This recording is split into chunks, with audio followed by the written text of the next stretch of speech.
नमस्कार दोस्तों, मैं हूं साहिल और आप देख रहे हैं ट्रूली अनबायस्ड की एक ब्रांड न्यू वीडियो। कुछ समय पहले हमारे पर्यावरण मंत्री श्री प्रकाश जावड़ेकर के यहाँ एक बाढ़ सी आ गई थी। अरे ये वाली बाढ़ नहीं, वो बाढ़ थी ईमेल्स की बाढ़। उनके ईमेल आईडी पे इतने सारे मेल्स आए कि उनको दिल्ली पुलिस को कंप्लेंट करनी पड़ी। अब ये बाढ़ क्यों आई, इससे हमारा क्या फायदा है और ये हमारे लिए क्यों अच्छी है, इसके बारे में आज हम बात करने वाले हैं। तो हुआ यूं कि कुछ समय पहले एनवायरमेंट मिनिस्ट्री ने एक ड्राफ्ट जारी किया जिसको बोला गया EIA। इसके बारे में आज हम बात करने वाले हैं। इससे क्या हमारे एनवायरमेंट को नुकसान या फायदे हो सकते हैं, इसके बारे में आपको हम बताएंगे। तो चलिए शुरू करते हैं।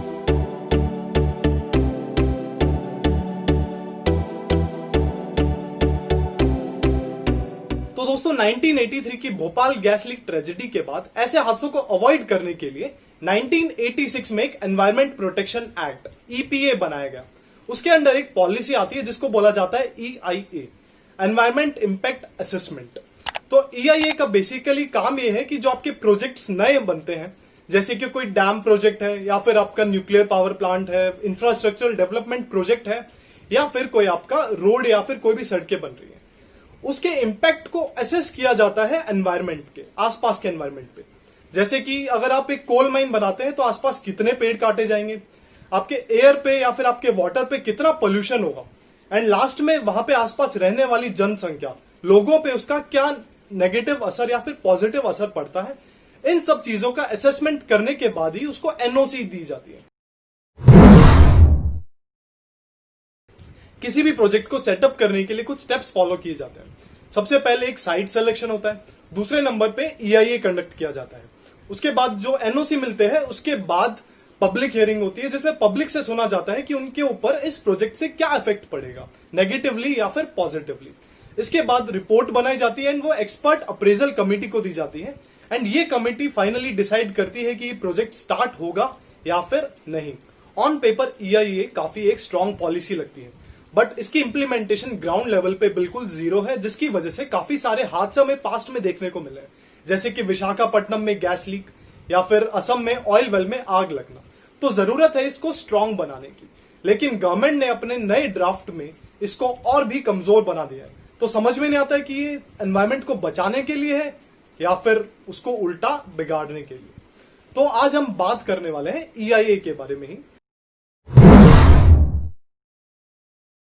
सबसे पहली प्रॉब्लम इसके साथ है पोस्ट फैक्टो क्लियरेंस, कि आपको फैक्ट्री सेटअप करनी है, कर लो पहले, उसके बाद आपको क्लियरेंस मिलती रहेगी।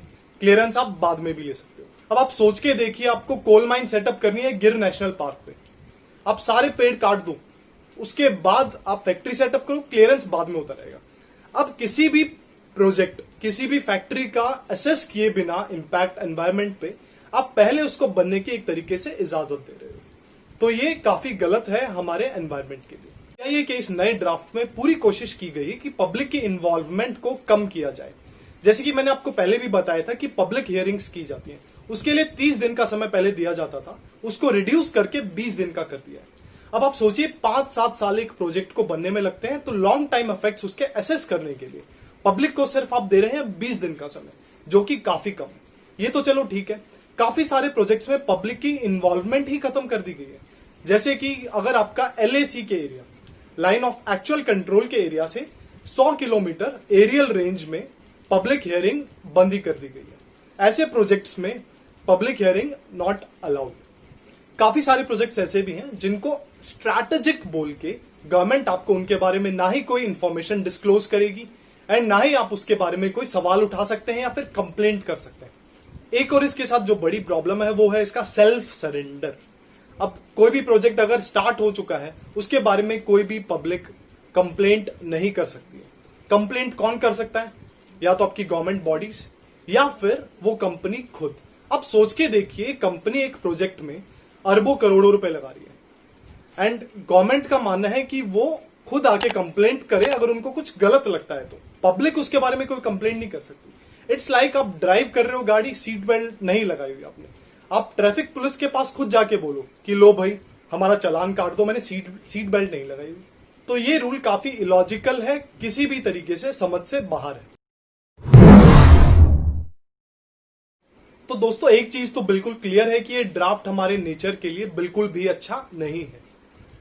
इस ड्राफ्ट को आए हुए लगभग 4 महीने का समय हो चुका है, लेकिन हमारी मेन स्ट्रीम मीडिया ने इसके बारे में कुछ भी नहीं बताया, इसको कंप्लीटली इग्नोर किया एज यूजुअल। आवाज किसने उठाई? कुछ वेबसाइट्स, कुछ एनजीओज या फिर एनवायरमेंटलिस्ट ने, जिनको हमारे नेचर की एक्चुअल में केयर है। अब EIA एक ड्राफ्ट स्टेज में है। गवर्नमेंट ने इसको एक पॉलिसी नहीं बनाया है, लेकिन पब्लिक को एज अ ड्राफ्ट दिया है कि आप हमें सजेशन देके बताइए कि इसमें आपको क्या अच्छी या बुरी चीज लगती है। उसके बाद एक पॉलिसी दी जाएगी। अब 3 वेबसाइट्स आ गई, Fridays for future, let India breathe and there is no earth B. इन तीनों वेबसाइट्स ने काफी अच्छी तरीके से काम किया लोगों को अवेयर करने का, एंड उनसे अपील की कि गवर्नमेंट को आप ईमेल करके इस EIA के बारे में अपनी राय दीजिए।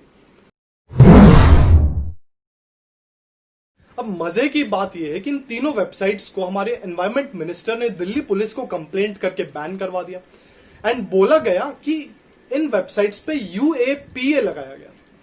जी हाँ, टेररिस्ट एक्ट। अब लोगों के द्वारा बोला जा रहा है कि एनवायरमेंटलिस्ट होना is not being a terrorist. तो ये क्यों लगाया गया? उसके बाद जब पुलिस को होश आया तो उन्होंने बोला कि IT एक्ट 66A लगाया गया है, UAPA टाइपिंग एरर था। अब IT एक्ट 66A 2015 में ऑलरेडी सुप्रीम कोर्ट के द्वारा स्क्रैप किया जा चुका है। It's not in our constitution. तो दिल्ली पुलिस को प्रेशर में आके इन सारी वेबसाइट्स को अनब्लॉक करना पड़ा। तो सबसे बड़ा सवाल ये उठता है कि गवर्नमेंट ऐसा क्यों कर रही है? क्यों इस इंफॉर्मेशन को पब्लिक तक नहीं पहुंचने दिया जा रहा है? जो वेबसाइट्स, जो एनजीओ इसके बारे में लोगों को अवेयर कर रहे हैं, एजुकेट कर रहे हैं, उन पर टेररिस्ट एक्ट लगाए जा रहे हैं। लेकिन देरी अभी भी नहीं हुई है। 11 अगस्त तक की डेडलाइन गवर्नमेंट ने हमें दी है कि अपनी राय हम उनके सामने रखें। तो अब बारी हमारी है कि इसके अगेंस्ट हम हमारी आवाज उठाएं before it's too late, and एक और मास्टर स्ट्रोक हम सबके सामने आ जाए। आई नो सब लोगों के लिए पॉसिबल नहीं है कि हम पूरा ड्राफ्ट खोल के पढ़े या फिर इवन मेल भी हम टाइप करें। तो इसका सबसे सिंपल सोल्यूशन ये है कि हम जाएं लेट इंडिया ब्रीथ की वेबसाइट पे, एंड वहां पे हमें सिंपल शब्दों में पूरा का पूरा ईमेल टाइप मिल जाएगा। वहां से हम मेल सेंड कर सकते हैं। एंड आई वुड सजेस्ट कि फ्यूचर पर्पस के लिए हम इन वेबसाइट्स को फॉलो करते हैं, ताकि हमारे आसपास हो रहे एनवायरमेंटल क्राइसिस के बारे में हम अवेयर रहें। सो इट्स माई अपील कि आप अपना 2 मिनट का समय निकाल के एक मेल जरूर डालें, ताकि आपका एनवायरमेंट सुरक्षित रहे। लिंक मैं डिस्क्रिप्शन बॉक्स में इंसर्ट कर देता हूं, आपको आसानी से यहाँ पे आप इस ईमेल आईडी पे डाल सकते हैं। अगर आपको ये वीडियो पसंद आया है तो इसे लाइक करें एंड अपने फ्रेंड्स एंड फैमिली से शेयर जरूर करें, ताकि सब लोग ईमेल डालें एंड इस EIA ड्राफ्ट को हम रिजेक्ट कर पाए।